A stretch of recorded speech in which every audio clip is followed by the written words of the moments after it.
Welcome back to Fluent English Academy. You're here again, and that's not nothing. That's something. That's everything. You didn't just tap play. You chose to return, to keep going, to keep learning. And that choice, that's power. That's you becoming something more, one word at a time. Not just learning English, not just checking a box. You're growing. Today, we're diving into a story, one that moves, one that speaks, one that breathes. It's about a guy named Luke, laid back, easygoing, born in Florida, where the ground is flat, the skies are wide, and the sun never quits. But that's not where he is now. No, Luke traded sunshine for fog, traded beaches for hills, and made a new life in San Francisco.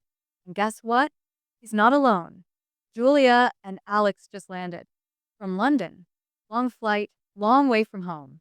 They've never seen this place, never felt the wind off the bay, never heard the clatter of a cable car turning a corner. They're about to. And Luke, he's got plans. This isn't just another vocabulary video. This is movement. Real streets, real sights, real English, wrapped in a story that means something. Luke speaks. My name's Luke. Florida raised.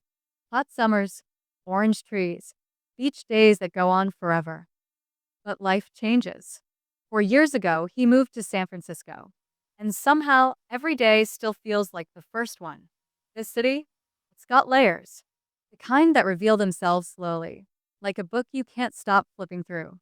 There's music in the air, salt on your skin, wind in your face. The city pulses, and you can't help but pulse with it. Then last month, Julia and Alex arrive. Jet lagged, wide-eyed, curious. They stay a week, and Luke knows what to do.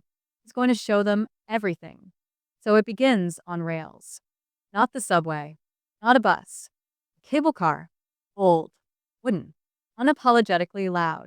It groans like a memory, but glides like poetry. They hop on, gripping brass handles as the city lurches forward. The tracks rumble underfoot. The car climbs steep hills, dips into valleys, weaves between modern glass towers and vintage brick. Everything moves, but nothing feels rushed. And just outside their window, the city lives. A baker dusts flour off his apron.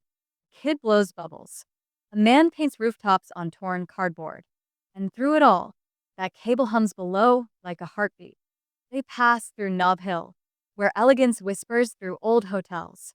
Then Chinatown hits them, bold, bustling, brilliant. Lanterns sway above. Golden dragons coil around doorways. The scent, unmistakable. Roasted duck, steamed buns, jasmine tea steeping behind glass. Julia stops, stunned. It's like walking through a dream, she whispers. And it is.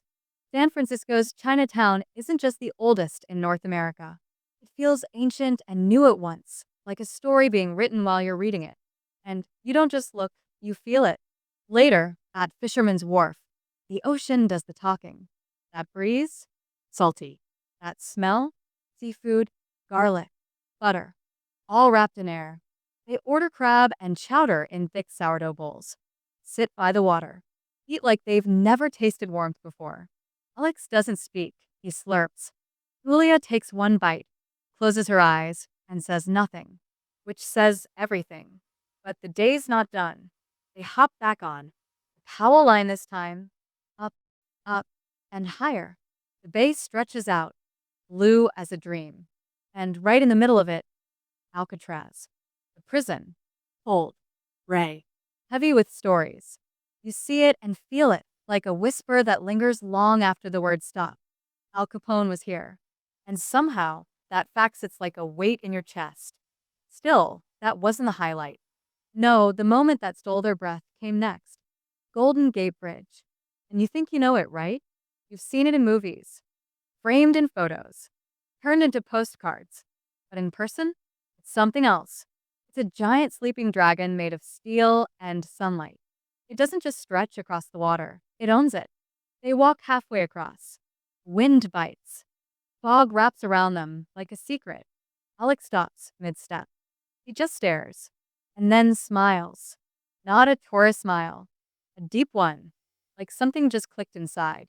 Luke watches, saying nothing. But he knows. They're falling for the city. Before the sun disappears, they climb one last hill. No shortcuts, just feet, just breath, just determination. Top isn't a destination, it's a gift.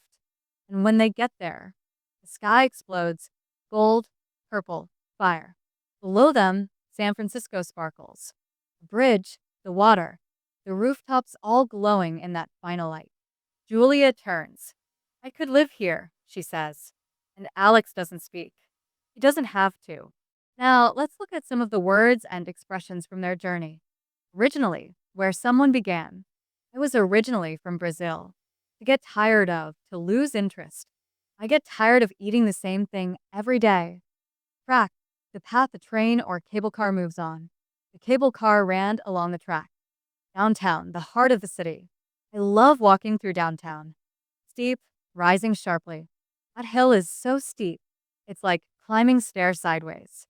Attraction, something people want to visit. The museum is a huge attraction. Starving, extremely hungry. We skipped breakfast. I'm starving. Hop on. To get on quickly. We hopped on the last bus just in time. Stunning. Incredibly beautiful. You look stunning in that dress. Criminal. Someone who breaks the law. The criminal was caught last night. Breathtaking. So beautiful it steals your breath. That view was breathtaking. Speechless. So moved. You can't speak. She opened the gift and went completely speechless. Let's practice together. Repeat after me. Feel the rhythm. Let the words move through you. Hi, I'm Luke. I'm originally from Florida, but I've lived in San Francisco for 4 years now. I never get tired of exploring the city. There's always something new to discover. Last month, my friends Julia and Alex visited from London. They stayed for a week, and I showed them everything. We rode the cable car. We explored Chinatown. We had seafood at the wharf. We saw Alcatraz. We walked across the Golden Gate Bridge. And we watched the sun set over the city. They loved it, and I loved showing it to them. We made it to the end, not just of a lesson, but of a living, breathing experience. This was English in motion, language that lives in the real world. Every time you show up, you get closer to fluency. The real kind. The kind that flows from lips, not pages. That lives in voices, not rules. If this lesson meant something to you, share it. Subscribe. Leave a comment. It helps us keep creating stories like this. Stories that matter. Until next time, stay curious. Keep learning. Keep going. You're doing more than studying English. You're becoming fluent in life.